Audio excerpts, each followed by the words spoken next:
लेकिन आज से पहले, हजारों साल पहले इस देश को भारत नहीं, भारतवर्ष बोला जाता था। तो भारत और भारतवर्ष में अंतर है।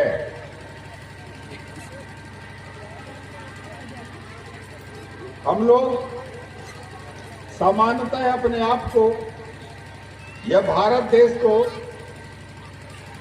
हिंदुओं का देश समझते हैं। और यहां सब लोग, जितने लोग भी बैठे हैं,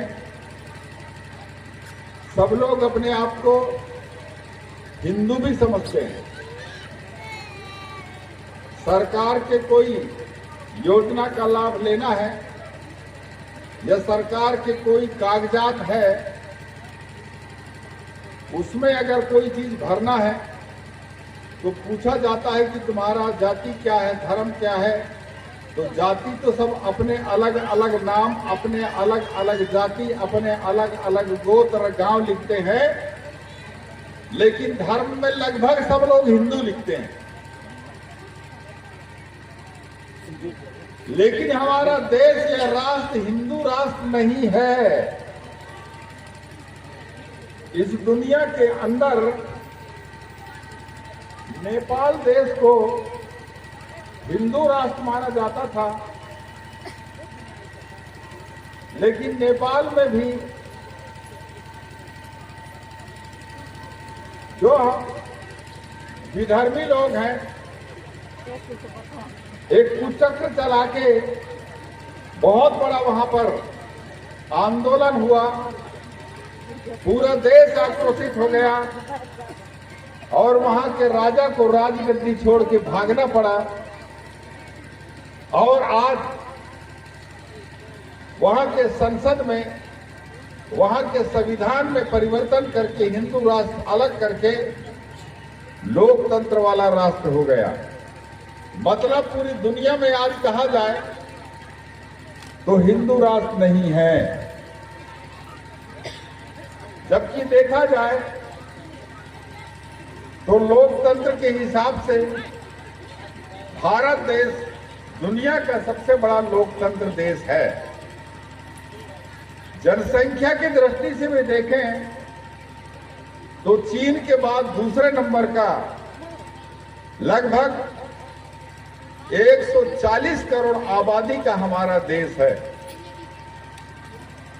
इसके बाद भी हम अपने आप को हिंदू तो कहते हैं, कहलाते हैं, लेकिन ये दुर्भाग्य है कि हमारा देश हिंदू राष्ट्र नहीं है।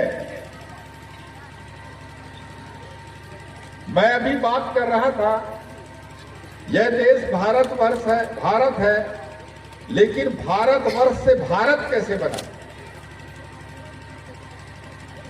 पहले हमारा देश ईरान के कुछ भाग से, ईरान, इराक, ईरान से जुड़ा था, अफगानिस्तान, पाकिस्तान, पूरा पूर्वी क्षेत्र निकल जाओ तो बांग्लादेश, म्यांमार, श्रीलंका, चीन का कुछ भाग, इधर पीछे से कब आ जा रही थी भूटान। इतना बड़ा देश था। तब यह देश भारतवर्ष कहलाता था।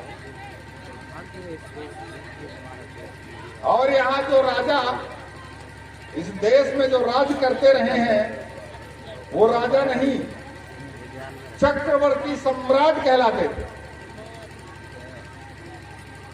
चक्रवर्ती सम्राट समझते ना, राजा दशरथ को रामायण में पढ़े हो तो क्या बोलते थे उनको? चक्रवर्ती सम्राट। और कौन बताएगा किसको चक्रवर्ती सम्राट बोलते थे? है? नहीं मालूम। लेकिन बीच में हमारे में कुछ फूट पड़ गया, छोटे छोटे लड़ाई कर लिए और विदेशी आक्रांताओं ने, मुस्लिम देश के कुछ लोगों ने फूट का फायदा पहुंचा करके हमारे देश में आक्रमण किए और छोटे छोटे स्वार्थ के कारण हमारा देश विखंडित हो गया, खंडित हो गया। पाकिस्तान अलग हो गया, अफगानिस्तान अलग हो गया, लंका अलग हो गया, उधर बांग्लादेश बन गया, म्यांमार बन गया, अब भारत छोटा सा टुकड़ा बच गया। 1947 में तो हमारा देश आजाद होता है, लेकिन सही मायने में आजाद नहीं हुआ है। जब मोदी जी आते हैं तब ये जो गुलामी के जितने निशान हैं इनको मिटा करके अब जाकर के हमारा देश सही मायने में कहा जाए तो थोड़ा सा आजाद हो पाया है। इस देश में एक राष्ट्र नहीं था, और हम लोग तो भारतीय जनता पार्टी के लोग हैं तो नारा देते थे कि इस देश में एक विधान, एक निशान, एक प्रधान होना चाहिए। लेकिन दुर्भाग्य की बात है कि आजादी मिलने के बाद भी इस देश में एक निशान नहीं था। हमारा झंडा तिरंगा था, लेकिन जम्मू कश्मीर का कुछ और था और पूर्वी क्षेत्र का कुछ और था। हिंदू के लिए अलग कानून था तो मुसलमान के लिए अलग कानून था। सबको मालूम है जम्मू कश्मीर के लिए अलग कानून था। मुसलमान वहां बस सकते हैं, शादी कर सकते हैं। वहां के मुसलमान दुनिया में शादी कर लें, दुनिया में घर बना लें, दुनिया में नौकरी कर लें, लेकिन मध्य प्रदेश और दूसरे प्रदेश के जाके ना वहां घर खरीद सकते हैं, ना दुकान रख सकते हैं, ना वहां के संपत्ति ले सकते हैं, ना शादी कर सकते हैं। तो भाई कैसा हो गया एक विधान एक निशान। और यह काम मौका परस्त लोग, कुछ लोगों ने इस देश में सत्ता हासिल करके और एक विद्वेष फैलाने का काम किया, जाति में बांटने का काम किया, और उसका परिणाम है रोज देखते होंगे। आज विद्रोह हो रहा है, लड़ाई हो रही है।